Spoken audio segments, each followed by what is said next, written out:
So picture this. You are standing on this jagged, incredibly green volcanic cliff. Okay, I'm picturing it. And your legs are just absolutely burning. Like you just did a 3-hour vertical climb. Oh, that sounds brutal. It is. And you're looking out at this endless, totally silent expanse of the Atlantic Ocean. But then, fast forward maybe 24 hours. Right. And suddenly you're just swallowed by a crowd of thousands. Wait, really? From silent cliffs to thousands of people? Yeah.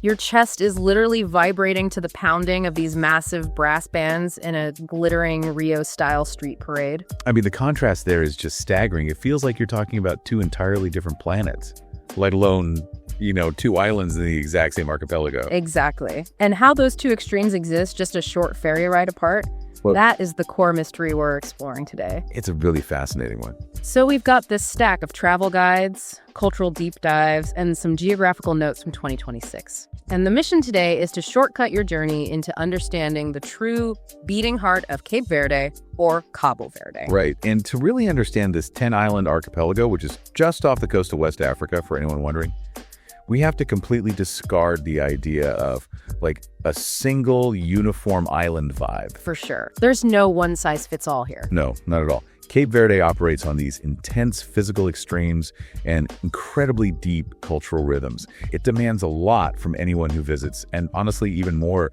than the people who actually call it home.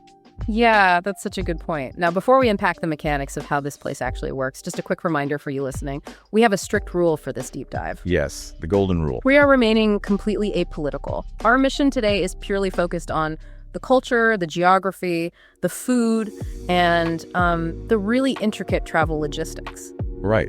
We're just looking at how people live, how they survive, and how they celebrate in what is arguably one of the most unique environments on Earth. Exactly. And survival and celebration in Cape Verde, they are just inextricably linked, aren't they? Oh, absolutely. The geography completely dictates the culture. Well, let's test that theory by looking at where we're actually starting today. Because when most people hear island destination, they immediately picture, flat white sand beaches. Right, maybe a cocktail with a little paper umbrella in it. Exactly. And Cape Verde does have islands like Sal where you can find that exact landscape. But we are starting somewhere else entirely. We're kicking things off on the island of Santo Antão. Yeah, and anyone looking for a beach chair on Santo Antão is going to be severely disappointed. Severely. This island is defined by raw, aggressive volcanic terrain. It's really famous for these deep, steep, just incredibly green valleys. They call them right. Yeah. And the topography actively resists human settlement. I mean, you have these sheer basalt cliffs just dropping straight into the ocean. It's wild. And jagged peaks splitting the sky. It is arguably the premier mountain terrain in all of West Africa. Reading through these guides, the thought hit me that Santo Antão is basically the leg day of travel destinations. The leg day. That is perfect. Right. Like you don't go there to lounge around. You go there to put in the physical work and actually earn your panoramic views. That leg day analogy captures the physical toll perfectly. But the mechanism behind those views is what makes it so fascinating to me. You are walking on these networks of cobbled paths. They call them caminos vicinais. Caminos vicinais. Exactly. And they were built by hand into the sides of cliffs over centuries. So the logistics of just conquering this terrain reflect the sheer effort it took to carve out a life here in the first place. Wow, built by hand. Yeah. And the iconic hike is the Paul Valley Trek. You're navigating terraced farms that are clinging to slopes so steep they seem to genuinely defy gravity. I saw pictures of that. It looks impossible. Right. And you pass these remote villages that are completely inaccessible by any kind of motorized vehicle. Which is crazy to think about. And the sources mention that navigating this isn't just about physical stamina, right? It requires hyper-local knowledge. Like you can't just open Google Maps and wander into the Riberas by yourself. Oh, absolutely not. The environment is way too unforgiving for casual exploration. For the technical routes, you need a certified local guide. Which makes sense. Looking at the 2026 logistics from our guides, you're spending about, $40 to $60 for a guide for the day? Yeah, roughly $40 to $60. And that fee isn't just for someone to point the way, it's an investment in safety. Right, so you don't slide off a mountain. Exactly. And in cultural translation, too, these guides understand the microclimates. They know which rocky sections are prone to sliding after a rain. And they can actually explain the hyper-local dialects that formed in these isolated valleys. Oh, the dialects differ that much. Yeah. The geography is so isolating that communities just a few miles apart develop distinct variations of Cape Verdean Creole, or Criollo. That's amazing. And that isolation becomes even more apparent when you look at the extreme hikes, like the Cova Crater. Oh, the Cova Crater ascent, that is a geological marvel. You climb sharply through these constantly changing vegetation zones right up to the rim of an extinct volcanic caldera. And the temperature drops. Noticeably, you ascend right into the cloud line. And the crazy part is when you look down into the crater, you don't see bubbling lava. What do you see? You see a perfectly flat, incredibly fertile patchwork of agricultural plots. Wait, they farm inside the volcano? Yes, because it is literally the only flat land available up there. So the locals farm right inside the mouth of the volcano. That is just wild. And getting to these trailheads is its own sociological experiment, according to the guides. Visitors rely heavily on these local colectivos. Ah, the colectivos. Yeah, they're these shared minibuses. And the guides note they run about $2 to $5 to get dropped off near a trailhead. The colectivos really are the lifeblood of transport there. But they also function as this sort of communal nervous system for the island. How so? Well, you catch one in a main town like Ribeira Grande, Right. and you just wait until it fills up completely. Oh, so there's no set schedule. Exactly. And while you ride, goods, news, gossip, and people are all transported together.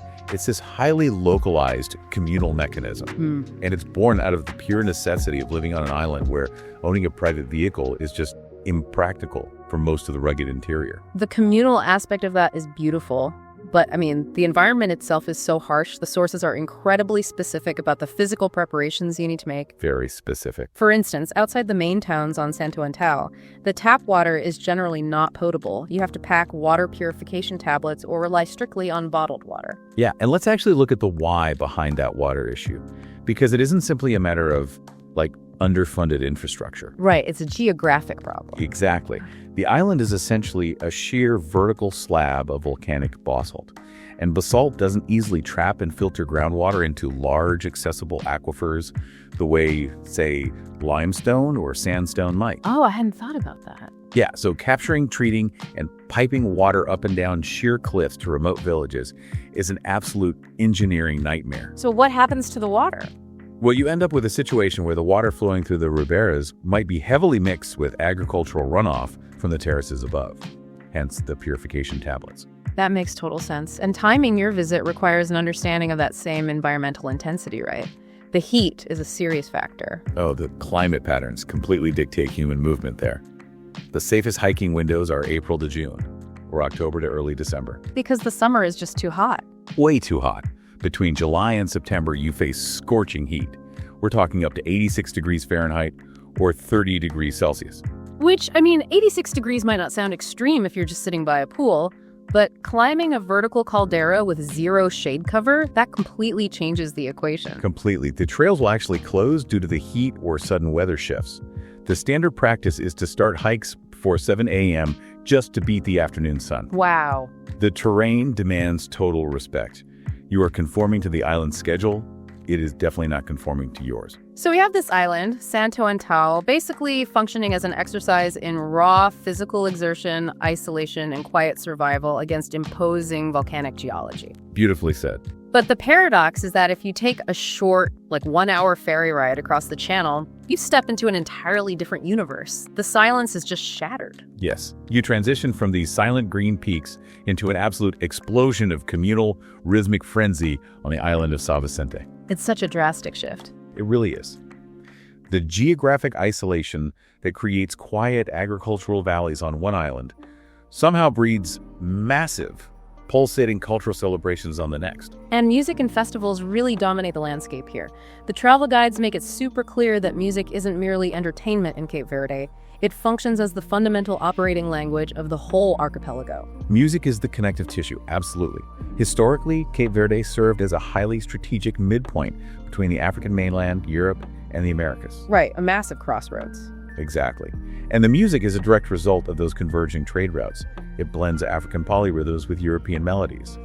But the emotional core driving this music is a uniquely Cape Verdean concept called saudade. Yes, the guides emphasize saudade so heavily. It translates roughly to a bittersweet longing for home, or the feeling of missing something that might never return. And again, the geography and the climate created that saudade. Living on an isolated volcanic rock that's prone to devastating historical droughts meant that for centuries, the only way to survive was to leave. To emigrate. Yes.